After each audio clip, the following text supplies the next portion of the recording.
ചില സാങ്സ് ഇപ്പോൾ കൂടെ വളരെ നല്ല സാങ്സ് എല്ലാം. ചില പേർ നല്ല പാടുന്നു, ചില പേർ നല്ല മ്യൂസിക് ചെയ്യുന്നു, നന്നായിട്ട് എഴുതുന്നു. ആയാലും ഏതോ കുറവാണ്. ഇരിക്കും വരെ ആരോഗ്യമായിട്ടിരുന്ന് പാടിക്കൊണ്ടേയിരിക്കണം. അത് തന്നെ, വേറെ ഒന്ന്. ഒരു ഭഗവാന്റെ മുൻപ് പാടാനായനും എൻ്റെ വായ്സ് നന്നായിരിക്കണം, അത്ര തന്നെ. സിനിമയിലെ പാടണം എന്നുകൂടെ വന്നില്ല. ഇവിടെ പോയാൽ നമ്മൾ ഒരു പാട്ട് പാടാമെന്ന് ചോദിച്ചാൽ അത് പാടാൻ നന്നായിരിക്കണം, അത്ര തന്നെ. അവന് പാടാൻ വേണ്ടി ശ്രീകൃഷ്ണ ഈ ദേഹം പഠിച്ചു, ഇതിൽ ഇരുന്ന് പാടുന്നു. എനിക്ക് സംബന്ധമില്ല, ഒന്നും അറിയില്ല.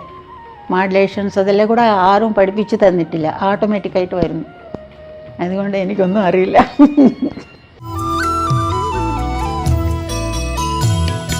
പാട്ട് ദൈവീകം. പാട്ട് എന്നത് നാദമല്ലേ, ഓങ്കാരം. അതിൽ ദൈവം.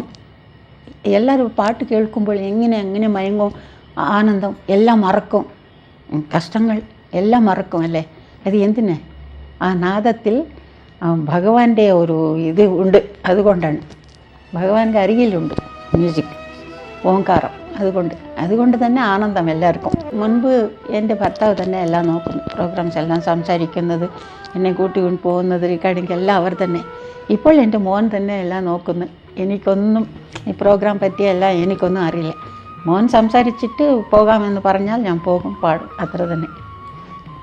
ഞാൻ സ്വന്തമായിട്ട് ഒന്നും തീരുമാനമൊന്നുമില്ല.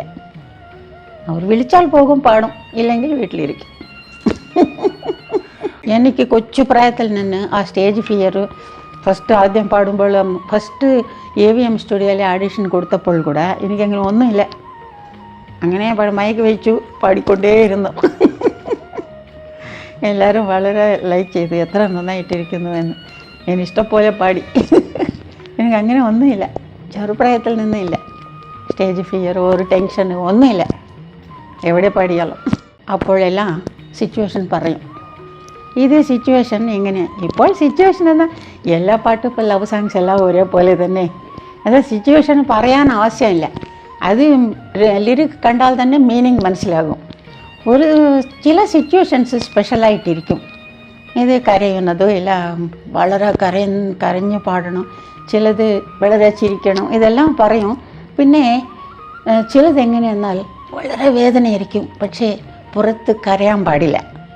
ആ വേദന നിറഞ്ഞ വേദനയോടെ അങ്ങനെ പാടണം, പുറത്ത് കാണിക്കാൻ പാടില്ല, അങ്ങനെ പറയും. അങ്ങനെ ചില സോങ്സ് ഇരിക്കും. അത് തന്നെ സിറ്റുവേഷൻ പറയും. വേറെ എല്ലാം സിറ്റുവേഷനെല്ലാം പറയാൻ ആവശ്യമില്ല, കഥയെല്ലാം പറയാൻ ആവശ്യമില്ല.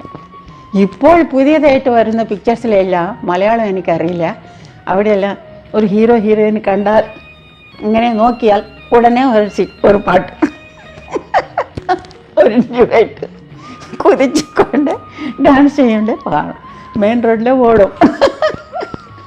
അത് ഏതേതോ ഇമാജിനേഷനിൽ പോകും. അതുകൊണ്ട് എന്താണ് സിറ്റുവേഷൻ പറയുന്നത്, കഥ പറയുന്നത് ഒന്നും വേണ്ട. കരയുന്ന പാട്ടെല്ലാം കരയും, പക്ഷെ കരയുന്നില്ല. അത് കരയുന്നത് പോലെ ആക്ട് ചെയ്ത് പാടും. എല്ലാ സോങ്സും മലയാളത്തിൽ എത്ര സോങ്സ്. ഒരു കൊച്ചു സ്വപ്നത്തിൻ ചിറകുമായവിടുത്തെ അരികിൽ ഞാനിപ്പോൾ. അതെല്ലാം ഒന്നും കരഞ്ഞു പാടുന്നതില്ല, പക്ഷേ കേൾക്കുമ്പോൾ എങ്ങനെയായിരിക്കും മനസ്സിൽ നമുക്കൊരു വേദന വരും. ആ ലിറിക് കണ്ടപ്പോൾ വാസന്ത പഞ്ചമി നാളിൽ ഇതെല്ലാം. പിന്നെ കൺമണിയേ കൺമണിയേ കരയാതുറങ്ങു നീ, കണ്ണിനു കണ്ണായി നിന്നെ വളർത്താൻ അമ്മയില്ലേ നിന്നരികിൽ.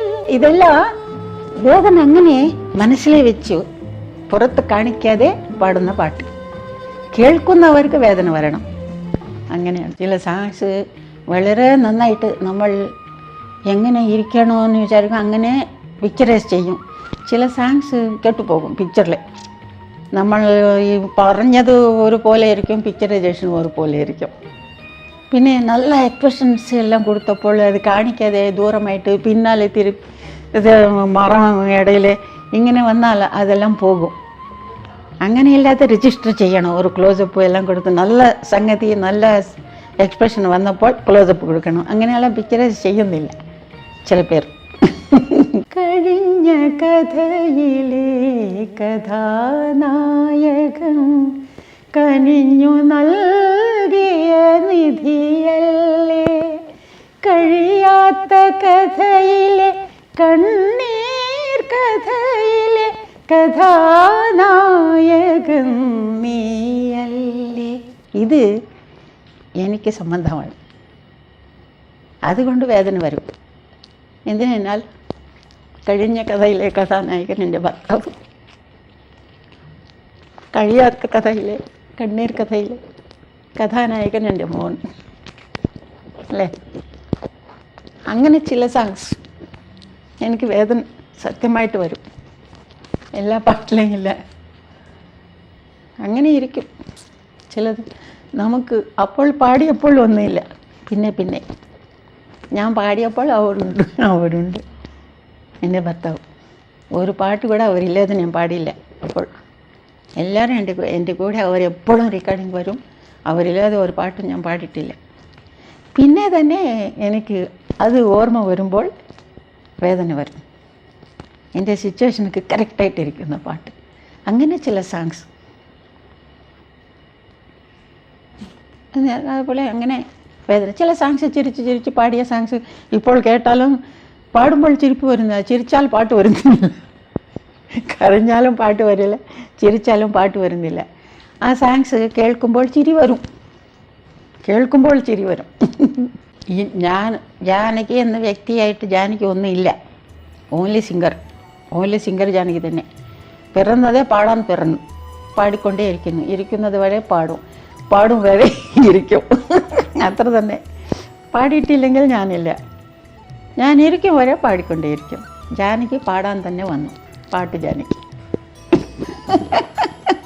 വേറെ ജാനകി ഇല്ല അവിടെ.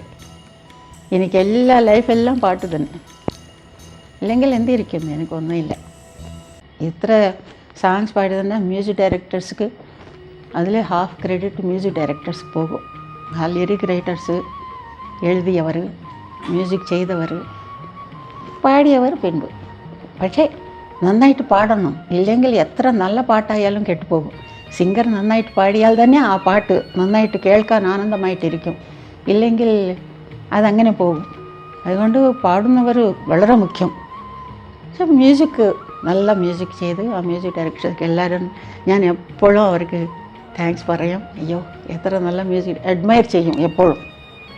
അതാണ് എന്നെ പാടിപ്പിച്ച പ്രൊഡ്യൂസേഴ്സ് കൂടെ താങ്ക്സ് പറയും. പക്ഷേ ഇതുവരെ ഒരു മ്യൂസിക് ഡയറക്ടർ ഒരു കമ്പനിയിൽ ഞാൻ പാട്ട് വേണമെന്ന് ചോദിക്കാതെ ഭഗവാൻ കൊടുത്തു ഞാൻ പാടി. അത്ര തന്നെ, സത്യമായിട്ട്. എല്ലാ മലയാളികൾക്കും എൻ്റെ